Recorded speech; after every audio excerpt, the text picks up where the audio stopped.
Hey everyone, welcome back to the Tune Project. Today we're going to be talking all about injury prevention in practicing, and I'm going to be sharing with you 5 ways that you can prevent injury from happening when you're practicing your violin or performing. And as always, if you like this video and find it to be helpful, please give it a thumbs up. That really helps my channel out. And if you're not already subscribed to the Tune Project, I invite you to click that red subscribe button below to join our little community. I post weekly, 2 times a week, violin tips, different strategies and methods for improving your practicing, as well as fiddle tutorials and other fun things. So if you want to be notified every time I post a new video, you can also hit the notification bell. Alright, so diving right into these tips, number 1 is you want to always make sure to check your posture before playing or practicing. We always want to make sure that we're staying nice and relaxed. There's no awkward straining or contorting of our body or muscles or anything like that. If you find that when you play, you generally tend to lean your neck pretty far to the side in order to accommodate your instrument, then we might want to check with our shoulder rest and chin rest setup, because we want to make sure that the violin is accommodating us rather than the other way around. And I always recommend using a mirror to check your posture as you're playing, just to make sure that everything is as it should be and there's nothing awkward about the way that your setup is.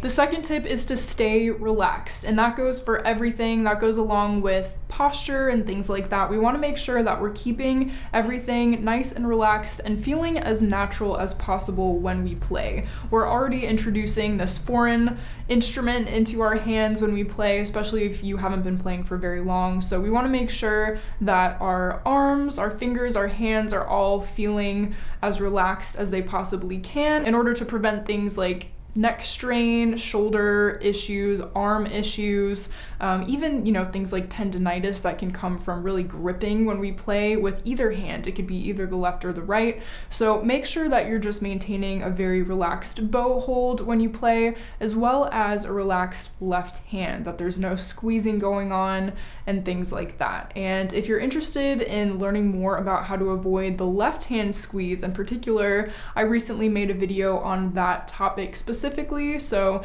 if you're interested, feel free to check it out up here in the cards. And my third tip in helping to prevent any injuries or things like that is to stretch before, during, and after you practice. This is so important because this kind of gets our muscles warmed up, and also, if you find that you're practicing, you're in the middle of a long practice session and you're feeling tired, whether it's your hands, your neck, your shoulders, go ahead and just take a moment and just kind of stretch things out. Make sure that, everything is feeling nice and relaxed and ready to go. That way you're not pushing your body too far to the point of potential injury, and you can keep moving on smoothly for the rest of your practice session. And then, as I said, also stretch afterward as well. Number 4 is to warm up before practicing. This kind of goes along the lines of my third tip, to stretch, but this is, a similar idea. We want to make sure that we're warmed up before diving into our practice session. You don't want to, go a whole day without picking up your violin, only to start with the hardest thing that you're working on, whether it's a concerto or a really difficult fiddle tune or something that you're just learning, because we want to make sure that our muscles are warm and ready to go. So I would encourage you to start with things like scales, arpeggios, things to kind of just get your fingers going, and again, just kind of checking your posture, making sure your setup is good, and that way you can really dive into the things that need maybe a little bit more attention. And lastly, my 5th and final tip is, whether you're sitting or standing, don't stay completely still. We want to add some natural movement into our playing. So if you prefer to sit when you practice, make sure that your feet are planted flat on the ground, that your knees are at a 90-degree angle, and that everything feels very relaxed. Your shoulders are open, your chest is up, and everything is comfortable before you begin playing. And as you're practicing, make sure to add kind of just some natural movement into your playing. So if you're perfectly stiff the entire time, chances are you're going to become a little tired, maybe a little achy after playing in the same position for a while. So make sure that you kind of move around as you play. It doesn't have to be anything excessive, but even just a small amount of movement, just kind of rotating the upper body if you're sitting can be helpful. If you're standing, same idea with the feet. We want to make sure our feet are firmly planted on the floor and that our knees are unlocked as well. So we don't want our knees to be perfectly straight and locked.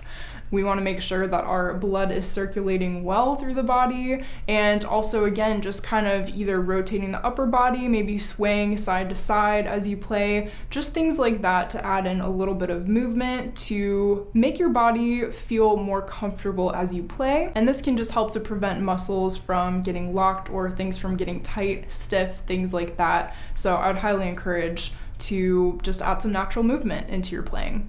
Well, those are my 5 tips for helping to prevent injury when you're practicing. I hope you found this helpful. If you would like to hear more tips along these same lines, let me know by leaving a comment down below. There's definitely more where that came from, so there's always more that you can be doing to help make yourself at ease when you're practicing. So let me know down in the comment section below if there's anything that you have found to be helpful when you practice in kind of preventing injury and things like that. I would love to know. Again, if you did find this video helpful, please give it a thumbs up. And until next time, happy practicing.